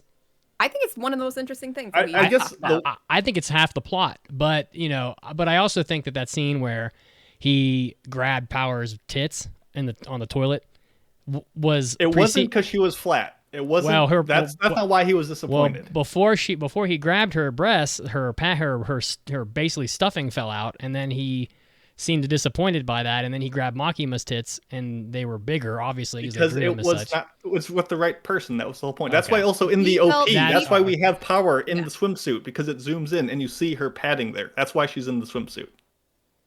Anyway, look pretty good in the OP. I'm used doing a still image on Twitch right now. There's a padding there. That's why they zoom in. Anyway, the most important reason why he likes boobs so much, and that is the core of the show, which is it is all based on the fact that his dream is rudimentary. So many characters call him out for being vulgar and lowbrow and juvenile. You have this massive city-destroying devil with 12 boobs hanging out who's like, this boy is so immature. Like, I can't believe your dream is so shallow. I thought he was going to fondle the... Oh, yeah. He should. That would have been his first udders. They look like udders to me. The whole point of... Well, not the whole point, but a major part of Chainsaw Man is that all of our quote-unquote reasons for doing things are very stupid and shallow and simple. And just because his dream is... you can look down on it, everyone's dream is pretty dumb. Is it worth giving up years of your life on revenge like Aki does? Is it worth sacrificing a human to save a cat like Power does? Is it worth killing someone to keep your job and get a bonus like Kobeni does? Is it worth, like, all these characters have motivations that are just as bad, quote unquote, as Denji's, but because we don't perceive them as in the sexual way, we forgive them. Like, no. Everyone throughout the series, especially as it will go on, the cost of your motivations will become more and more severe. So what goal is worth fighting for? The answer is whatever motivates you. They're all bad. And his is just the basis level to show that. But there's and that's also, where the value is. He has a separate motivation that he has mentioned a couple times other than the whole, sexual gratification thing. He has mentioned a couple times, like, people have asked him, like, why do you do this? And his response isn't usually, well, I want to grab some boobs. Yeah. It's actually, he says, just, I want to keep the life that I have, which is honestly one of the most understandable motivations out of the entire group, because he was living on the streets, eating nothing and having hardly anything to work towards. But now he has an apartment and he has food and he can do whatever he wants, basically. And that's a pretty good motivator. Yeah. Like, I get not wanting boobs in your media. That's fine. I get not agreeing with his goal. That's also perfectly good. But I think the show earned and made a case for why he is the way he is. I kind of just like Denji. I think he's just a funny little gremlin. The way he wiggles up the bed in episode 6 when they're trapped in that hotel, he's like, haha, time to sleep. And everyone does it. And he just, like, hangs out. Like, he reminds me of the character Haru from the manga Sunny. Like, yes, some of the comedy was a little flat, but it just... he was an enjoyable side character that was portrayed as the main character. Pochita was great. Like, I liked the people in the show. Yeah, I wasn't in it very much. I want more Devil Dog. Want more Devil Dog, too. But before we move on from the sex stuff, let me be clear. I don't dislike the fact that the anime has got so much of that in there. I actually consider it a plus. You just wonder why we are okay with it when normally we're like, oh, there's boobs in it, bad. That's fair. I think this is a very interesting conversation that I don't think a lot of people bring up. Well, I mean, it's so prevalent. I mean, in the show, I mean, honestly, they're like half of the lines Denji has involve tits. I mean, that's pretty much. He doesn't say a lot. He doesn't often speak, but when he does, it's usually tits. about Makiba tying him up or grabbing some dirty. But there's like pedos. funny moments where, like, Makima comes to the drinking party, and Himeno's like, "Oh, we're gonna kiss," and Makima's like, "Are you gonna kiss?" And Denji's like, "No, we're not gonna kiss." And Himeno's like, "Aren't we gonna kiss?" He's like, "We're gonna kiss." Like, I don't know. I thought that was a little base, but just it had a good delivery to it.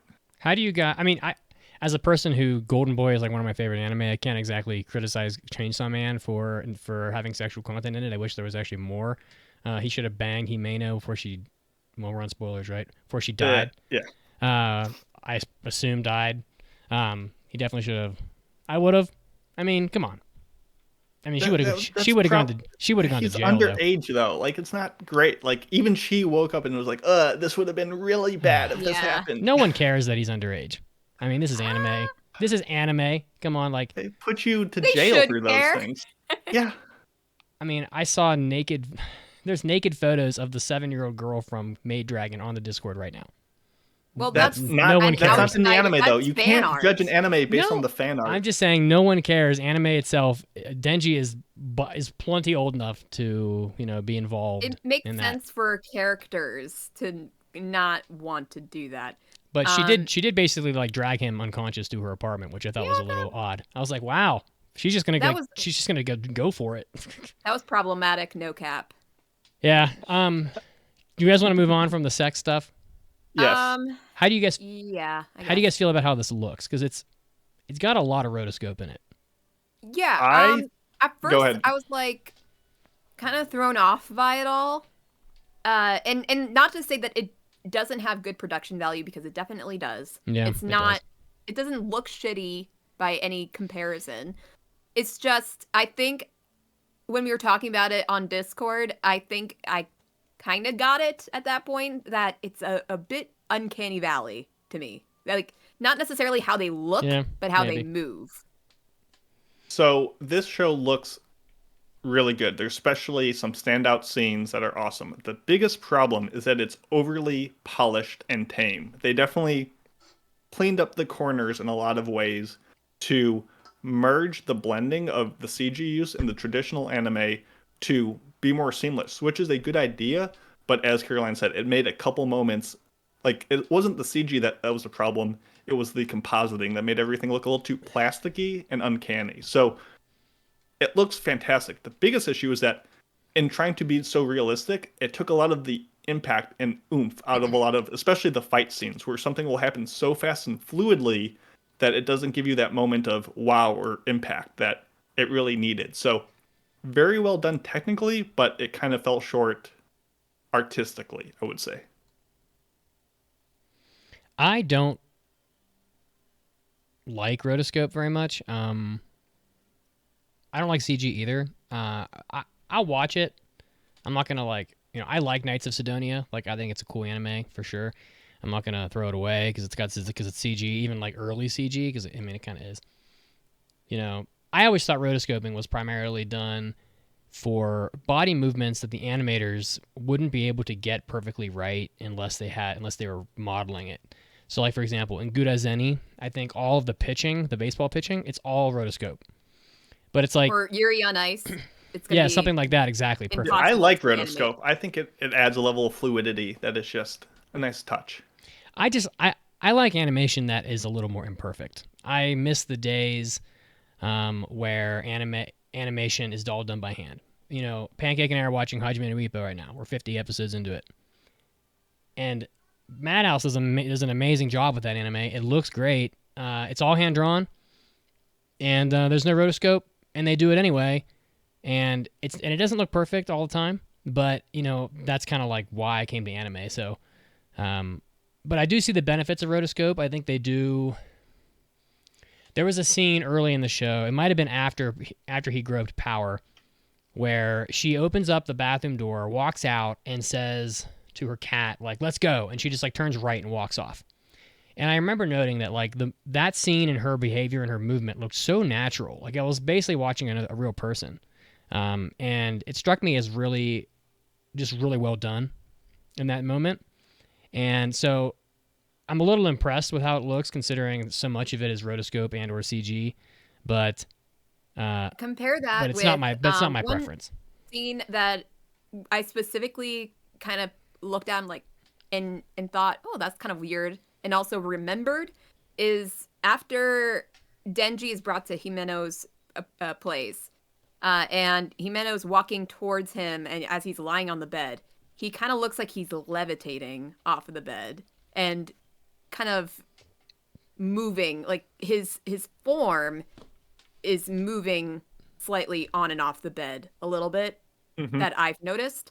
And again, it's not the biggest deal in the world. There is a certain interest in the show and how it's animated like this. It's just sometimes you'll see something and you're thinking, that's a little strange looking. True. And ideally, the most important thing to me is that everything looks consistent. Either it looks bad the whole time or good the whole time, but consistently helps you get invested in the world. When there is jumps and decreases in quality, you realize the artifice of it all. So I think the show had a very consistent, for the most part, level of production. There was just an inconsistency in the quality of it, just some moments. But I think it looked really good. But you mentioned, Mitz, the realism of just a simple motion of a character walking around the house. Yeah. And I think if I had to nail down one thing that I do enjoy about Chainsaw Man is those character moments. When you have Makima fixing Denji's tie in the early scene and you get the really fluid way that it wraps around itself. Or Aki's morning ritual where he wakes up, cooks, cleans, has a smoke, and just has a very simplistic slice of life for 2 minutes. Yeah. Or someone just Power's antics. Like, those all ground the characters in this world and make it feel so fantastic and amazing, which allows the more nebulous, they're fighting and this is happening, to kind of be more frilly and open-ended. So those moments, and a lot of those are anime original, are really what made me enjoy the show. In summary, it's fine how it looks. I don't understand why they did the rotoscope. I don't think they needed it. But I wonder if it's just cheaper. Maybe Madhouse is stretched so thin that they can't afford to have animators redoing shit because someone fucked up. It's probably a lot easier to animate it when you're just tracing. So it is Mappa, which you know, but Yeah. rotoscoping. A lot of people also say like, oh, CG is cheaper than anime because it's CG. No, not always. It's very give or take. Good CG is more expensive. Bad CG is less expensive. But it's really hard to pin down why you do certain things. I think you mainly do CG for more advanced camera movements and stuff like that, which would take too much from an animation standpoint. So I thought the CG use was pretty solid. Like, just like we said, the uncanny value or valley was a little not great, but it's good. It looks pretty good. I just wish it had more oomph. Where do you guys want to go It from certainly here? makes it memorable looking. You know, people don't forget that kind of stuff. Is there any, I guess, from here, plot-wise, was there anything that you didn't get that you were questioning? The fact that there's more seasons to come of this. They Yeah, a lot more. teased it very apparently at the end. I'm guessing there's going to be 3 seasons, similar to Mob Psycho. Yep, At least I to think get you're through right. part 1. That said, was there anything that you were like, oh, I really like that aspect, didn't like that aspect, have questions on? I don't really think that there's a lot of questions on my part. I think the anime hasn't really had time to get to a lot of its plot line. I mean, literally half the runtime of this first chunk of it had almost no plot. It's just, here's Denji, here's his backstory. Let's get accustomed to things. I do think the anime has balls. I appreciate the gonads it has. Even though I knew, this is a massive spoiler if you're listening, the biggest spoiler of the day. If I knew 100% that Makima wasn't going to be dead. Yeah. Give me a break. They killed half the fucking cast. The show has to continue. It went a little too hard on that, but some characters did die, and and that makes that keeps you honest as a viewer. I can't guarantee you that Aki will survive the next fight. Why would I think so? Someone else already died. So I love that about it. I think it's got testicles, and it's not afraid to show them to you, and I appreciate that. What about you, Caroline? Do you have any plot-related things? I could have done with a little bit more of an interesting villain for this season, because he did kind of show up kind of last minute, and he is basically copy-paste Chainsaw Man, but with swords.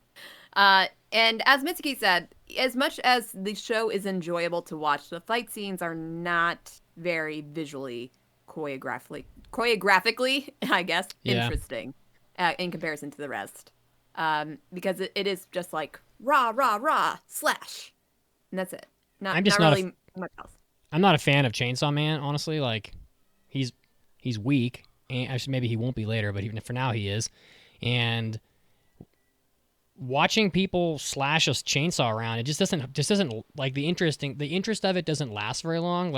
Is anybody just enthralled by watching chainsaws? Is anybody, Mason, Caroline, anybody, Bueller? It was fun at first. Shonen protagonist is underpowered and overcomes him having a very simple power doesn't take me out of it. Yeah, it's not as overpowered or visually impressive as some other shows like Demon Slayer, Jujutsu Kaisen, but it's still fine. It makes sense with his very robust character who just he only has a one-track mind and he has a one-track power, and I think they used it well. I like the episode where Power is I'm going to be a Nobel Prize winner and having this great scientific invention that saves humanity so I can take over the world, and then later he just fights for 3 straight days for a perpetual motion machine, a nice callback, and his power is just literally just nonstop revving and doing the same thing over and over. And they don't show it because of course it's boring, but it makes sense. I don't have a problem with his fight style being so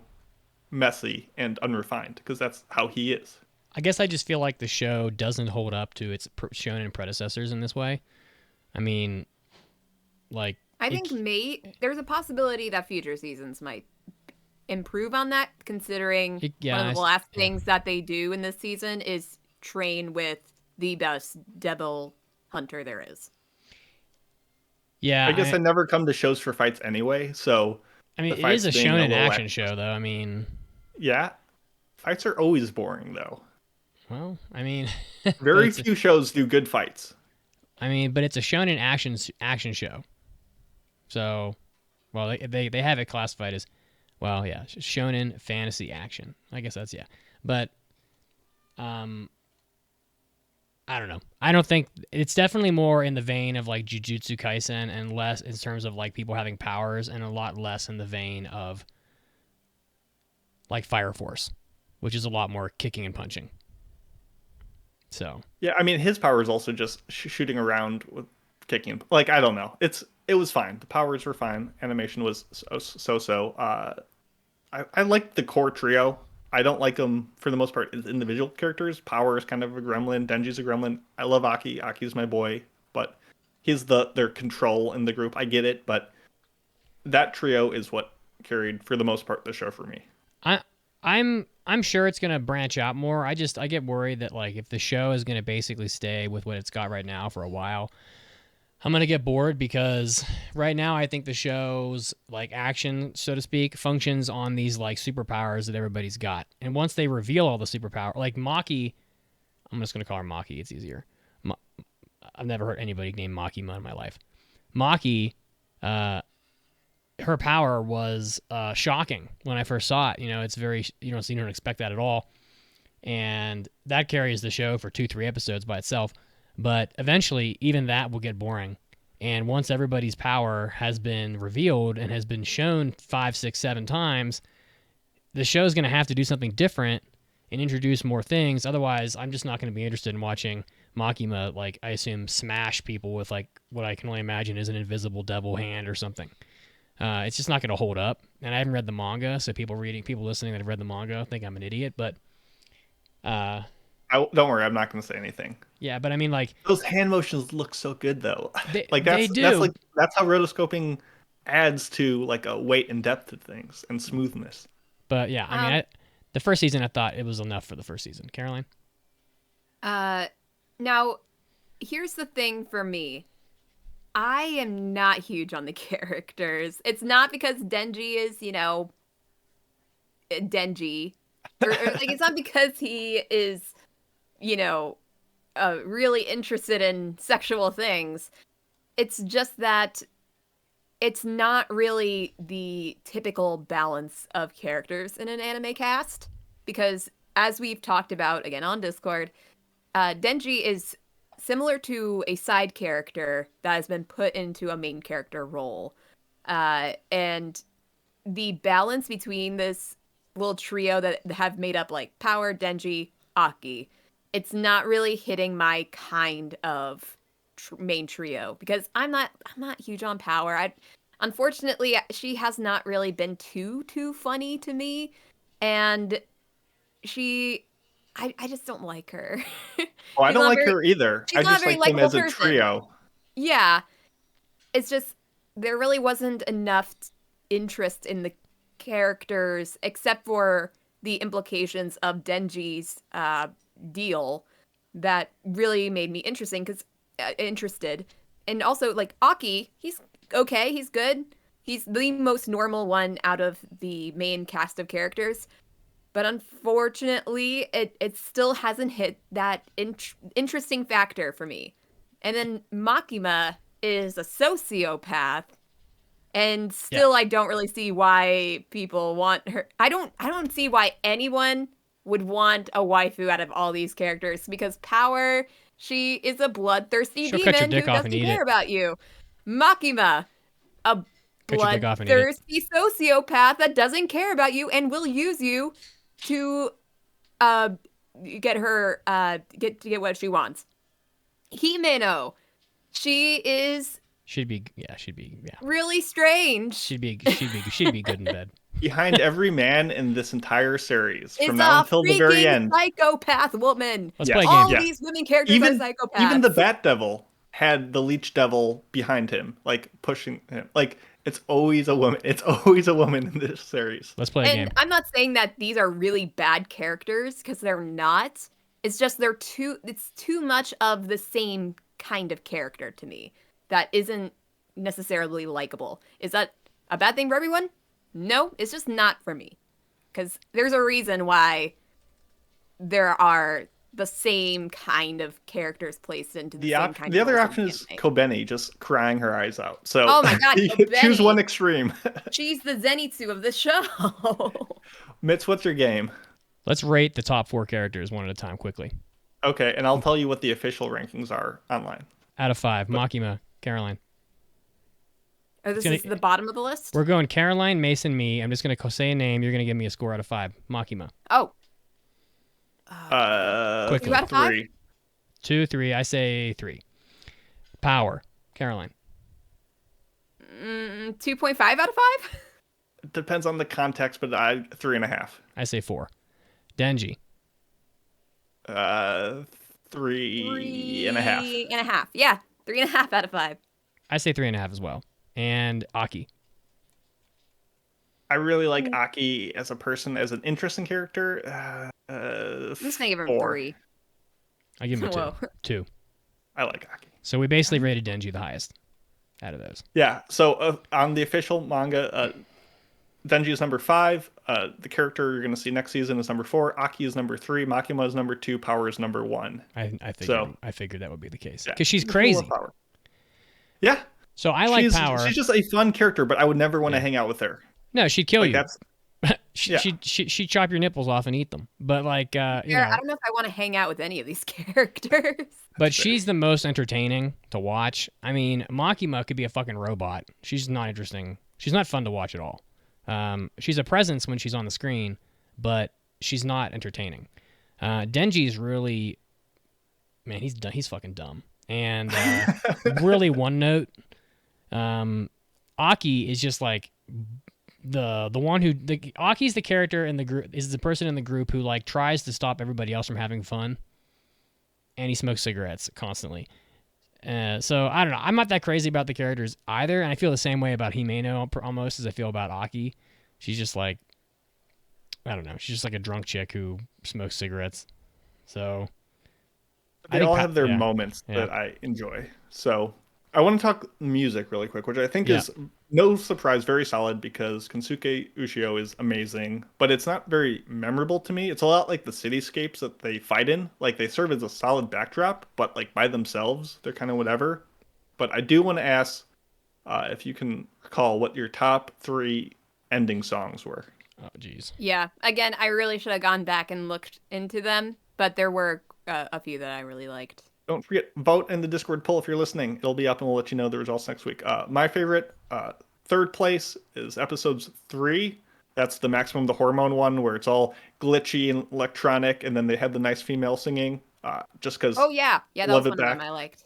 Number 2 for me was ending 9.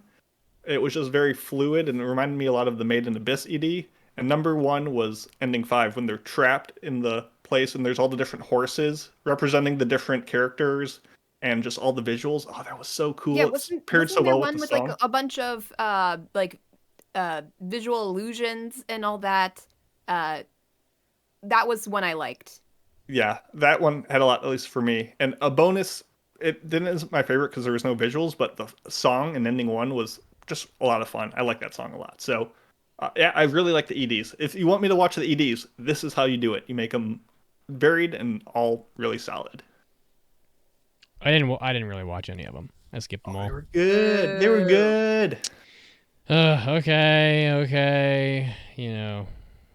Yeah, I mean, I'm being very positive on this show because it did so many things well, and especially for like the hype that it came in with, I think it mainly hit it. But obviously, there were some things that I didn't enjoy. I think, like I said, the impact of the fights were pretty lackluster. The impact of the comedy was a little more flat than I was expecting. And there was just some symbolism that I think was missed from the manga.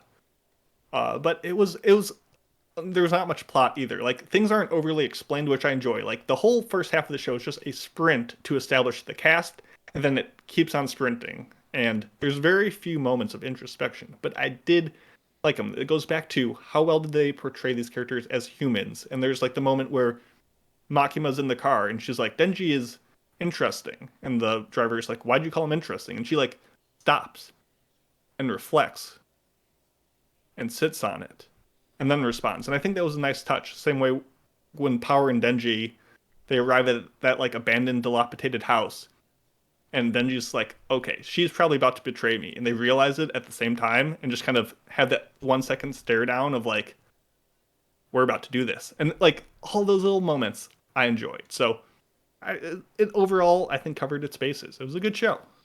What do you guys think about, we didn't talk about this, and I feel like we're at the scoring point, but how do you guys feel about the trainer? Because that guy was like the worst trainer I've ever seen. And a total motherfucker, too. Yeah, just like constantly killing them and expecting them to learn something. Yeah, like, here, I'm going to stab a knife in your forehead and learn something. Well, I would have, but you fucking killed me. Part of what they show us. I think he does more with them. And because I think he said something like, we're going to go back to this, like, doing this 1 day a week. And I think that's insinuating that they are doing other things on those other days. I think that's a perfect example of how the characters work. I don't really like Power as a person. I don't really like Denji as a person. I don't really like this trainer as a person. But when you get the scene of Denji and Power colluding with the glasses on to try to fight him, and they have like the 3 different traps set up, the blood above him, the axe through the... like, all that together, those scenes, those elements, that's where the show works well. When all these different goofballs come together and you see what happens. And that's how you can like the scenes and moments without liking them as individuals. So it was fine. Obviously not much happens with him yet, so he was all right. Yeah, all right, I like him too. You guys want to score it? Some of it was a little bit silly. Or is there other things you guys want to add? I think I've talked about everything I wanted to. Mason, this is your anime. Who do you want to go first? How did we start with Caroline? Let's start with that. We'll go down the order. It was very good. I can talk forever about Denji's motivations and his psychological mindset because it is a very interesting thing that may or may not have been the intention of the creator, but that's what I see. And I think that's what keeps me interested in him as the main character. That being said, the characters, not exactly for me. I'm a basic bitch. I like certain characters, and I'm not, or certain types of characters, and I'm not afraid to show it. And I think it's unbalanced for me personally, but not to say that it's going to be unbalanced for everyone, because obviously a lot of people like it. And also, as we mentioned, the plot isn't the most driving thing here, and I'm hoping that it gets more to that in the future season, because I would be interested in watching a future season. Is it as good as it was hyped up to be? In my opinion, not exactly. And I think that's a really hard thing to achieve with how much talk there was around it. I did enjoy it. It's not exactly for my tastes, but I am looking forward to watching more of it. I'm going to give this 3.5 out of 5. Nice. Mitsugi? I liked the first half of the show better. I think I said it was a 5 out of 5 after 6 episodes. And then I think the show put away some of the sexual stuff and pivoted to more plot, which you kind of figured would happen because, I mean, how long can they go on, basically kisses and titties being your driving force of your whole life? And I think it is good. I looked up the Jujutsu Kaisen score I gave it, and I gave Jujutsu Kaisen a 4, which I think seems fair. Although I thought the movie was less than a 4. And I think Chainsaw Man is better than Jujutsu Kaisen. I just have concerns about this anime going forward, because I don't particularly like the characters very much, other than Power and Denji. And Makima, she's okay, but I don't know, she's boring when she's on the screen for the most part, unless she's killing somebody. And the fight scenes, I don't see them getting any better really. And so I have concerns that we're just going to devolve into like Monster of the Week Devil stuff, where the characters don't really carry the show and the action gets stale. So I'm going to give the first season 4.5 boob grabs out of 5, but I think that if the anime continues as it is now for another season, it's going to be I'm not going to be as lenient going forward. I'm kind of operating with an assumption that something will change, but if I have to watch just Denji screaming and swinging his blades around and Makima sitting there like she's, fucking an android, she has less personality than 2B from Nier Automata. And 2B is literally a robot. So I'm giving it a 4.5, but I am worried. Excellent. That's still a really good score. I would say I think this anime ended at a decent place. It ended on chapter 38, midway through volume 5. So if you can't wait, that's where you can start reading. And I will say, compared to the manga, I would give this score a 3.5. That said, we're judging the anime, and I think the anime is really good. And I will definitely watch future installments. This is only the beginning. Things are really going to start getting wild. We have explosive relationships, Sharknadoes, International Assassins, Monster Inc. Hell Edition. Like, there's a lot to come. Oh, and yeah. I think The other fiends in the show that they kind of drop in a little bit, they look freaking interesting. And I have to say, like, I want to see more violence because he seems like a fun character. more violence is in store for you. More violence. And the shark guy.